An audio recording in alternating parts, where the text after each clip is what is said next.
or renal problems, underlying renal impairment. What are the key elements of resuscitation in this patient? Who wants to start? How do we resuscitate her? You come across her in casualty. Dr. Mbele, since you're right in front, and I can't ask Dr. Chowri, because he knows the answer.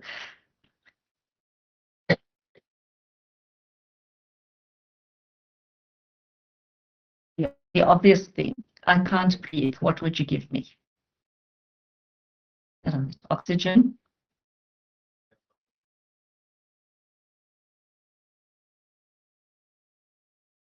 So you put up an IV line and you run in fluids. No, that's fine. Okay, we must be specific, right? So we put up an IV line. Yeah.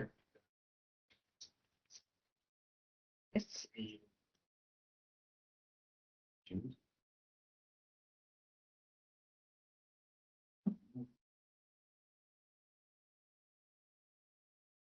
So going to give her oxygen. right. Oxygen, good. Basics to establish and also lower the BP, giving us that active agent. Which agent are you using and why?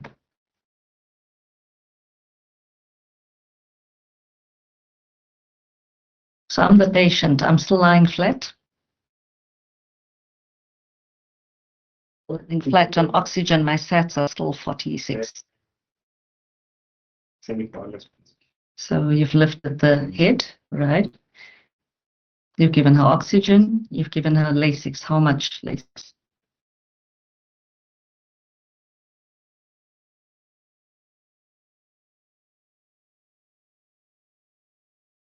Hey, pass it on if you get stuck.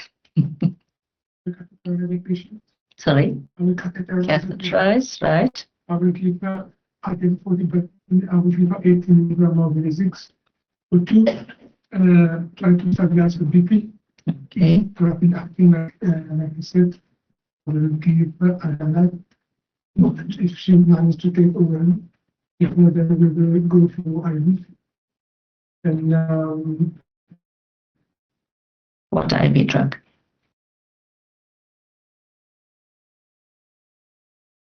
So, Labetalol, right? How would you give labetalol?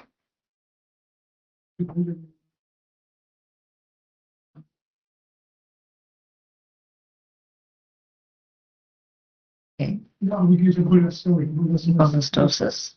Okay. And I will check if she has found the urine output after giving the 6. And I will go for her, of course. And I will do an ABT for her. Good. The GM is 21. Yes, 21. DKA, and we will do the ABG, and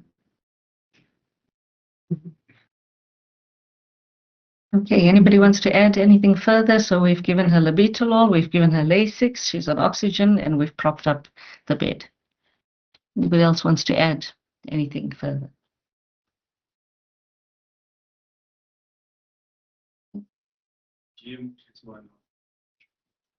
Okay.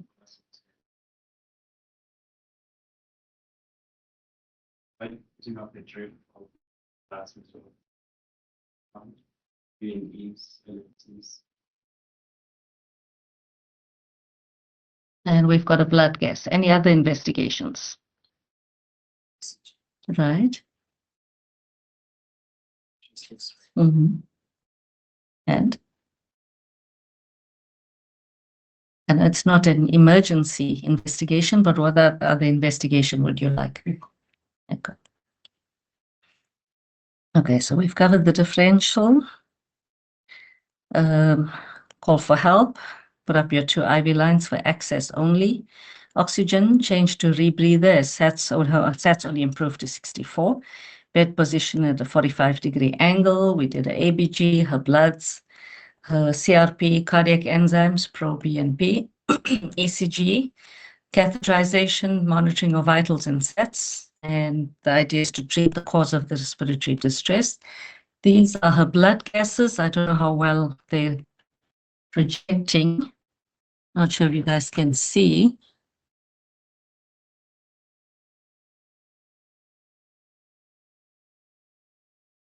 Okay, anybody wants to interpret them? Don't know if they're that clear. Can I zoom?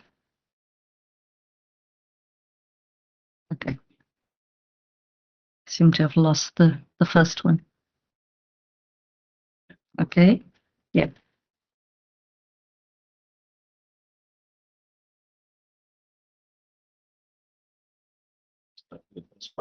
Yeah.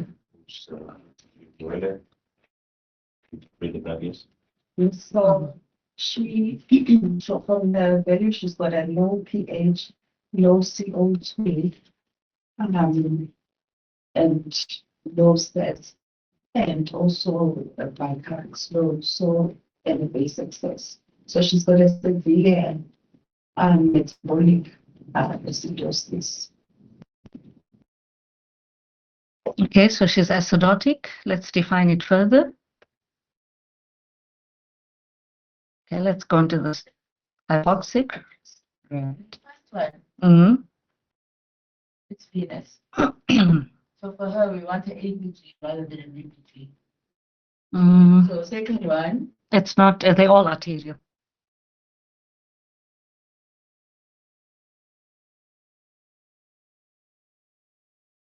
She came in quite hypoxic. Remember, her stats on the monitor was 46%, so they're all arterial.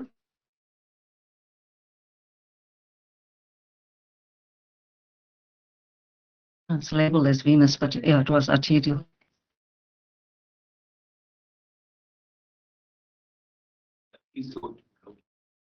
No, go to what your reference rate. You said it's low.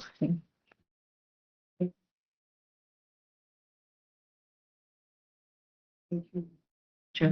Kilopascals.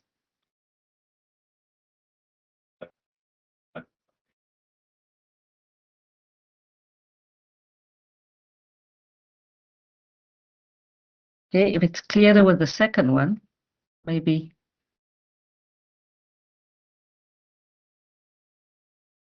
Is the PCO2 still low?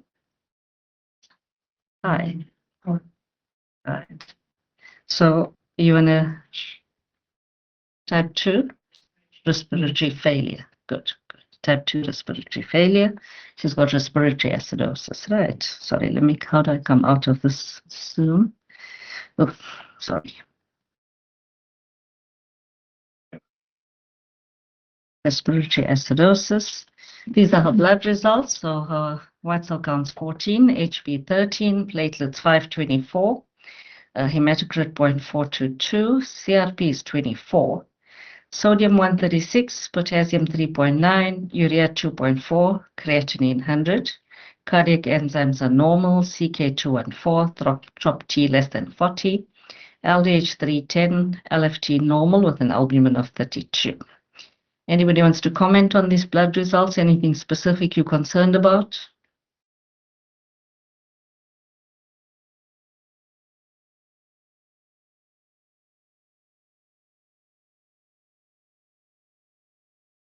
No? Okay, what further investigation did you request? Chest x-ray, we said ECG, we said urgent echo if possible, sputum. So that's our chest x-ray. What do we think now? Pulmonary edema. Okay, everyone agrees? There can still be a superimposed infection, but it looks like pulmonary edema. Bilateral opacities, curly B lines, upper lobe diversion, and a possible cardiomegaly. It's hard to tell with this bedside unit. ECG,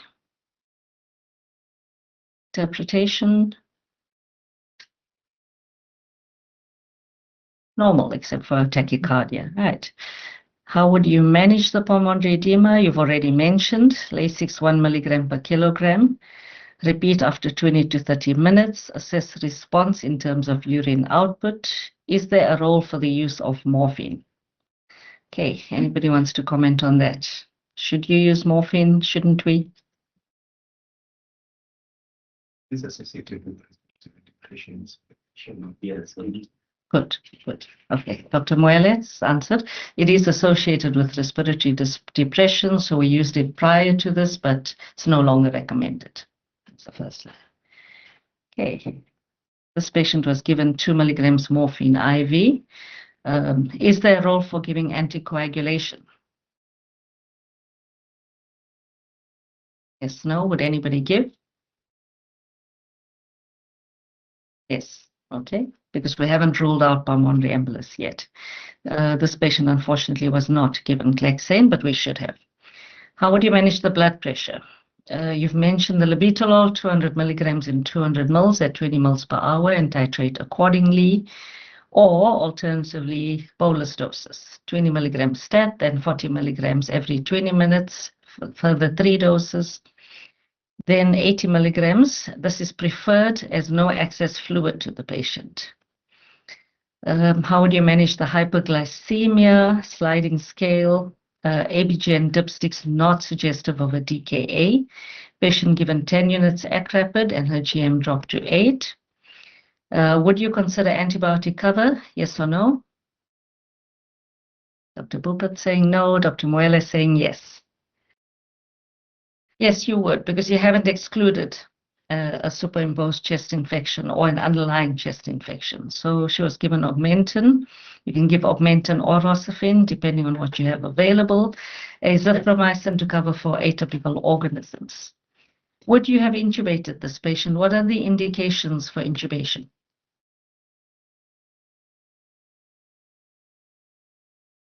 Dr. Maluleka,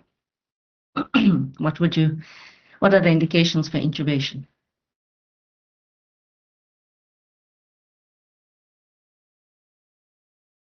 Okay. Hypoxic, good.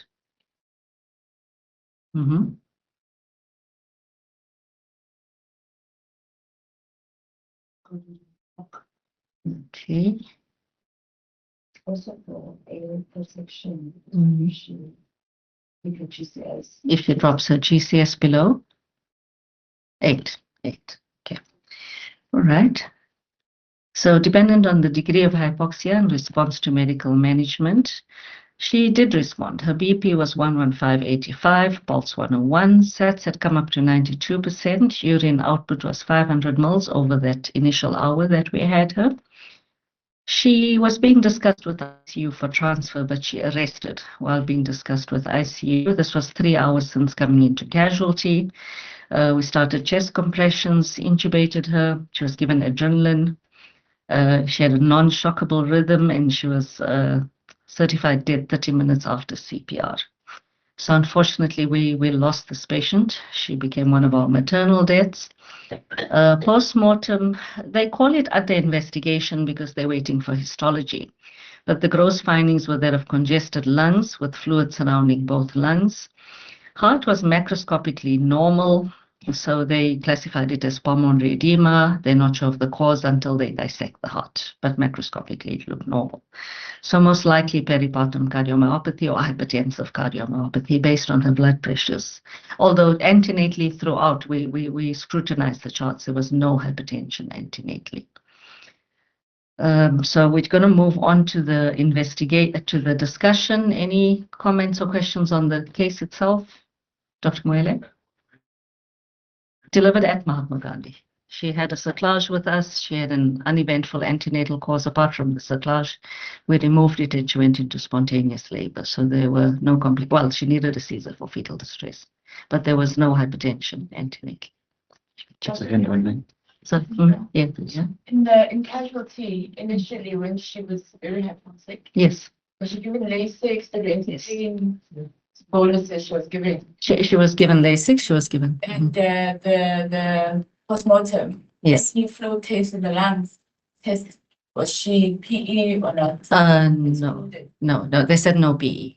Well, they didn't really, like I say, they just looked at it macroscopically and they sent it for further investigation. So they thought pulmonary edema because the lungs were congested and there was fluid around the lungs, but he sent it off for sampling. Unfortunately, we're not getting very thorough postmortems. You know, they should have cut open the organs, but they've called it pulmonary edema. Sorry, there's a hand up online. Dr. Dean Thompson, Randolph, go ahead. Hi, I was just into the discussion regarding the labetalol dosing, and I Sure. know from discussion with district, they feel that we need to be using the boluses rather than the infusion. As I said, that's their number one choice, because they say the dose that we're giving is minimal, but Right. there's a lot of fluid, as you had mentioned, that come with the drug. So they advise that first step should be the boluses, not the infusion. So in a few of our maternal deaths, it's one of the things that has come up where they've asked us not to use the infusion because the baby takes a bit of a while to respond and the dose is quite high with a lot of fluid. So they've asked, he said, we need to do the boluses rather than the infusion. That was just to mention that. Thanks. Thank you, Dr. Dean Thompson. That was stress. Dr. Maise, you for the question. Sure. It looked to me that the teaching advisor, the failure, because he said JVP was raised in the Yes. not. In that situation, the cardiomyopathy is high on the list. It's labetalol, the appropriate agent. Pulse was really raging at 156, and then she's given a beta blocker. Will that not compromise the ejection fraction of the patient? Is it that? I'm just asking. I'm just thinking through it to say, is that the correct agent in this situation? When the pulse is 156, that heart is beating to maintain ejection fraction. That's why it's raging at 156. Will it not decrease the ejection fraction? Asking those who read the story. Usually use Sorry. Tidal. Sorry. Tidal. Answer the question, don't formulate your own question. The question is the beta the correct story or not? That's what I'm asking. Beta blocker in the presence of biological failure. If you don't know, we will hear whoever is presenting whether they it is or not. Part of the management. Sorry. Beta once cardiomyopathy beta blockers form part of the management. Okay. Okay. What is that? So cardiomyopathy beta blockers they form part of the management. So So it says correct. It is used. The nifedipine option can give you a reflex tachycardia, so it might worsen the situation. But Dr. Jowdy is going to cover that in more detail. Okay. All right. You can go ahead, Dr. Jowdy.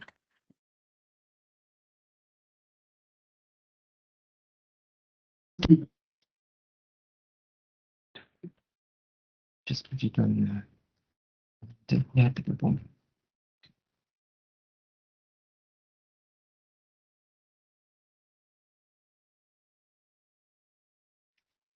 Morning everyone, so we'll talk about peripartum cardiomyopathy. So it is an idiopathic cardiomyopathy presenting with heart failure secondary to ventricular systolic dysfunction towards the end of pregnancy or in the month following delivery where no other cause of heart failure is found.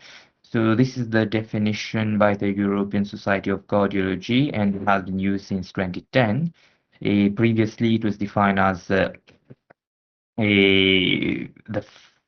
month before a delivery and the 5 months postpartum, but now they broadened it to the whole peripartum period.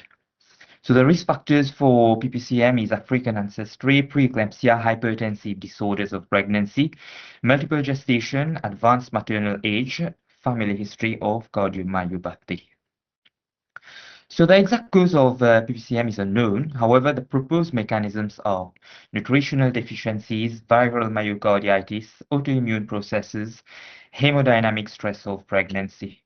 The two main pathways that have been studied are the prolactin pathway and the SFLT1. So oxidative stress leads to cleavage of prolactin, which produces a 16 kilodalton prolactin fragment, and this fragment is vasculotoxic and pro-apoptotic. It causes endothelial damage and myocardial and vascular dysfunction, leading to PPCM.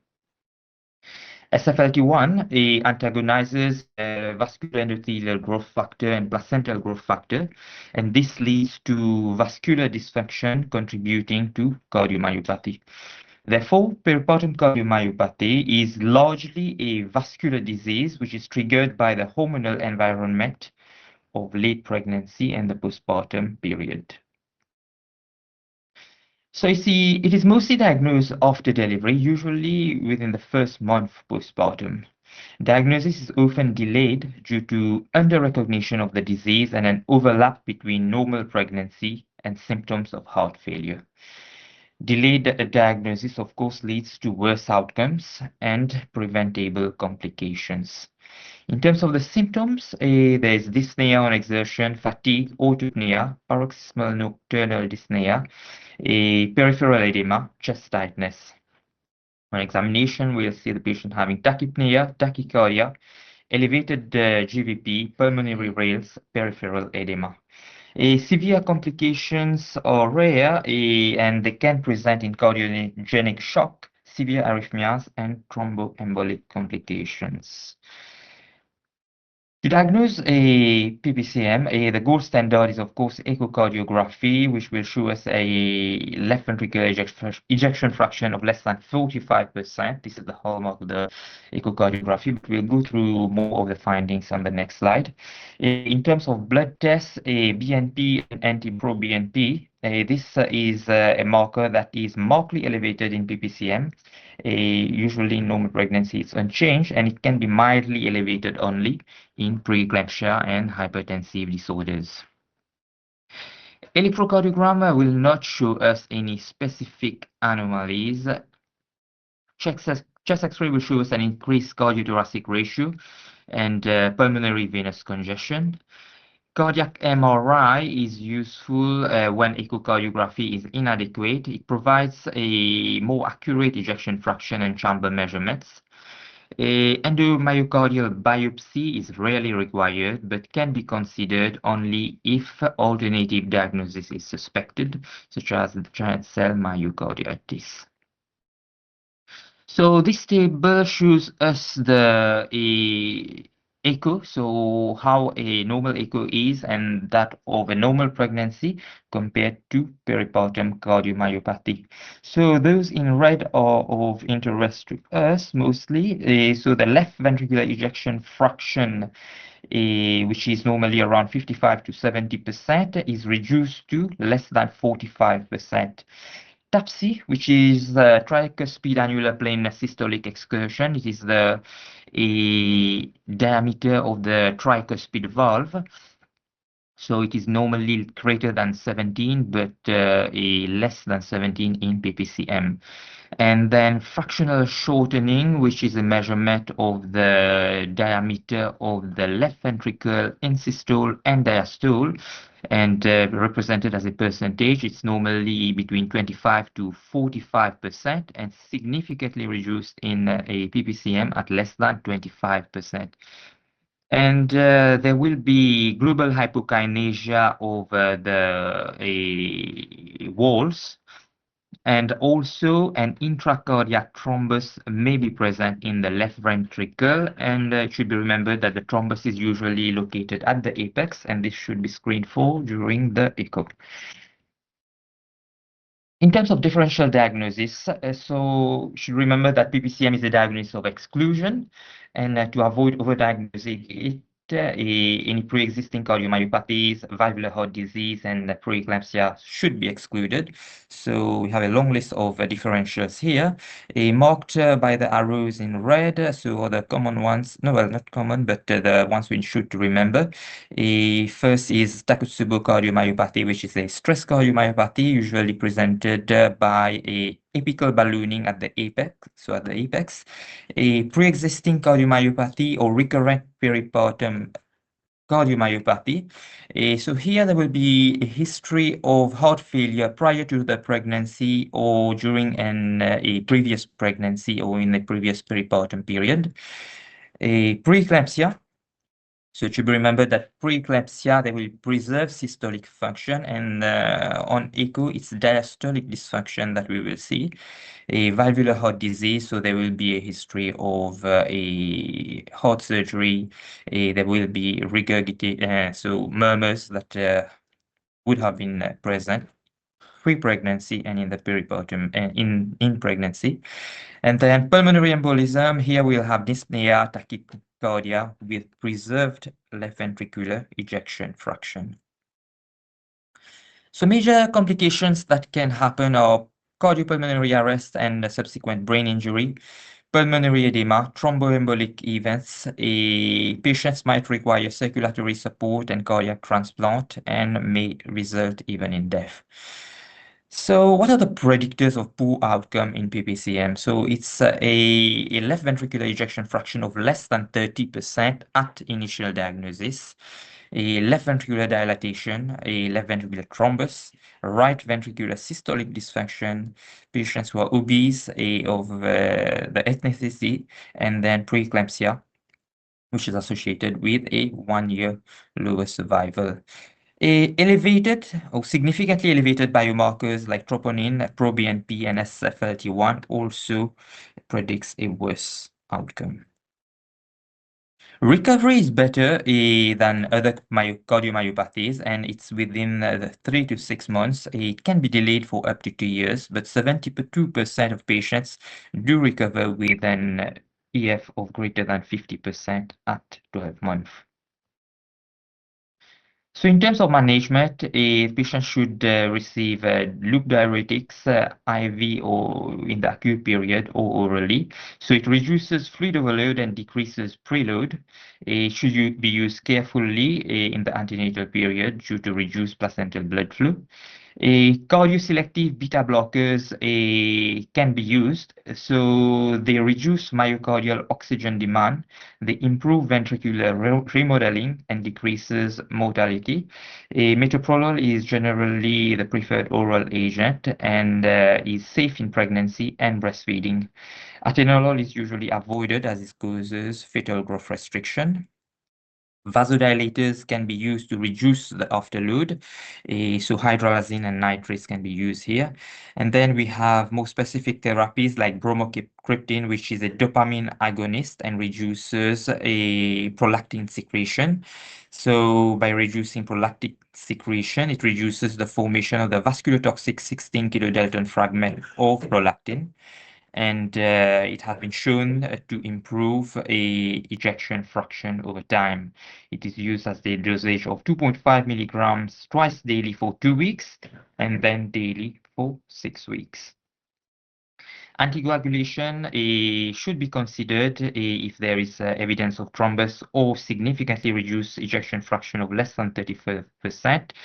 In the antenatal period, unfractionated heparin and low molecular weight heparin are preferred. Warfarin can be used in the postpartum period. So low molecular weight heparin does not cross the placenta. If the patient is hemodynamically unstable, we can consider non-invasive or invasive mechanical ventilation in the term of in CPAP or BPAP. So CPAP or BPAP increase the intrathoracic pressure and decreases the preload and afterload. Inotropic support can also be required, and here we need to use dobutamine. If the patient is unstable, we might need an urgent delivery or termination of pregnancy at earlier gestations.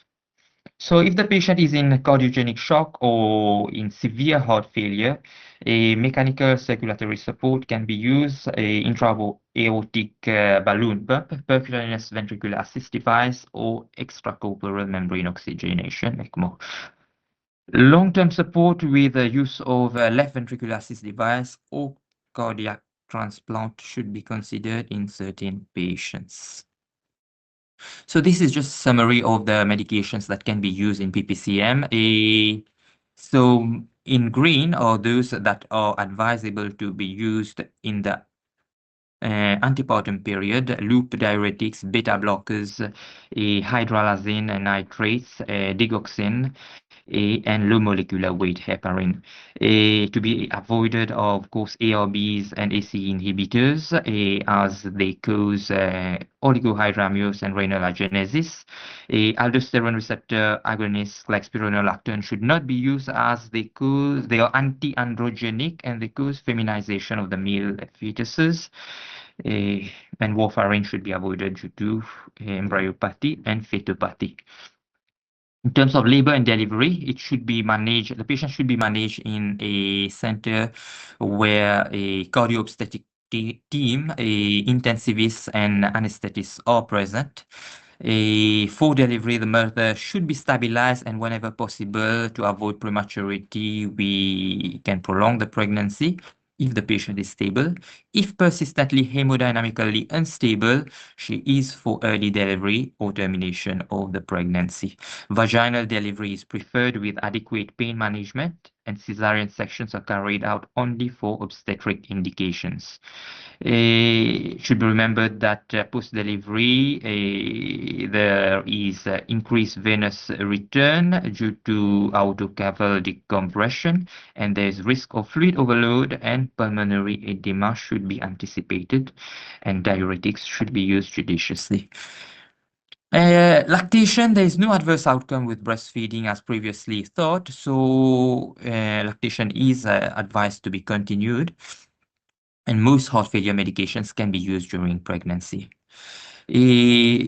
So due to the high risk of recurrence, contraception, especially long-acting contraception, is a must for these patients, and they need to avoid estrogen-containing contraceptives. So for subsequent pregnancies, there is a high risk of a myocardial dysfunction, and risk depend upon a myocardial function recovery and the left ventricular ejection fraction. Patients with an ejection fraction of less than 50% have a high risk of recurrent heart failure and deterioration of cardiac function and death. They should have preconception counseling and myocardial dysfunction, and be advised that myocardial dysfunction can continue even post-pregnancy. The table here shows us how these patients, how to advise these patients, those with recovered ejection fraction of more than 50, and those who have not recovered completely with an EF of less than 50. So in the yellow box, this is the important part. So those with an ejection fraction which has recovered above 50, there's a 20% chance of relapse, and severe deterioration is rare, and mortality is unlikely, and the rate of subsequent recovery is high. However, in those who have not completely recovered and have an EF of less than 50%, there is a high risk of relapse, and around 50% show further deterioration of the left ventricular function. There is a high risk of morbidity and mortality, and premature delivery and abortion are very common. These patients should be advised against pregnancy, and if pregnant, termination should be considered. Thank you.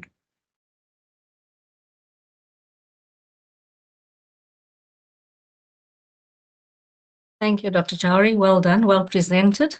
Just needed to stress on that multidisciplinary team approach. Our patient didn't have that benefit. You know, it's a casualty officer and one of our medical officers, but ideally you need to get help from medics as soon as possible. But I think he's covered everything nicely. Any questions, comments? Dr. Maise? No, I was just struck by seeing digoxin being mentioned. Is Mhm. digoxin still being used in the cardiacs? But it was relegated to the museum. Is it still being used? Yeah. I've heard Still using it? Yeah.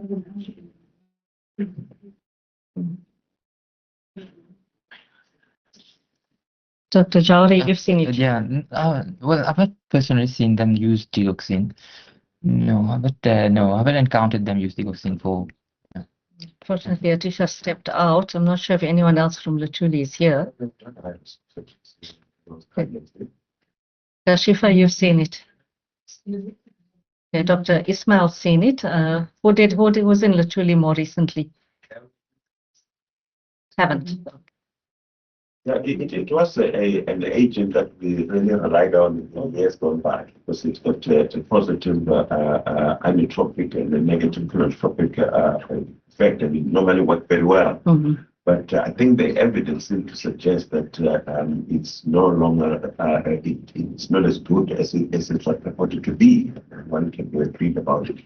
But in those days, we really relied a lot on digoxin. And we even digitalized the patient, gave them a certain kind of dosage regimen when they were in a situation like this, and not really worked very well. Yeah, I think I was meant to believe that they no longer favor it, the cardiologists, in terms of that. Maybe where other things are failing, then they would default to digoxin, but it's probably not one of the best liners in the management of cardiomyopathy as it is. Thank you, Dr. Maise. Anybody else wants to add anything or any questions? Just remember to be cautious with fluids at all times. Cautious here with fluids.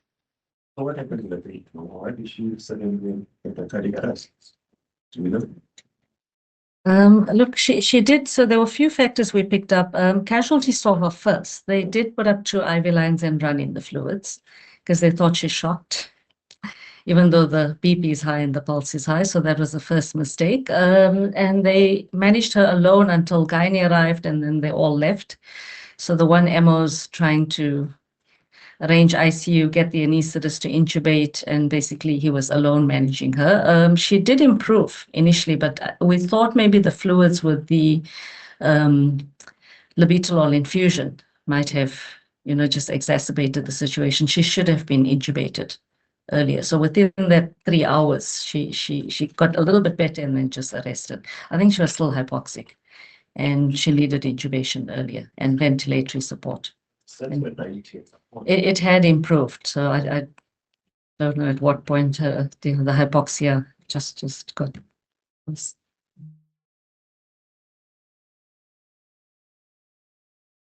No, if there's no further questions, thank you. Thank you, everybody, for attending. Thank you, Dr. Jowhary and Dr. Ramsundar and Dr. Mukherjee for helping prepare the presentation. Thank you. Bye, everyone.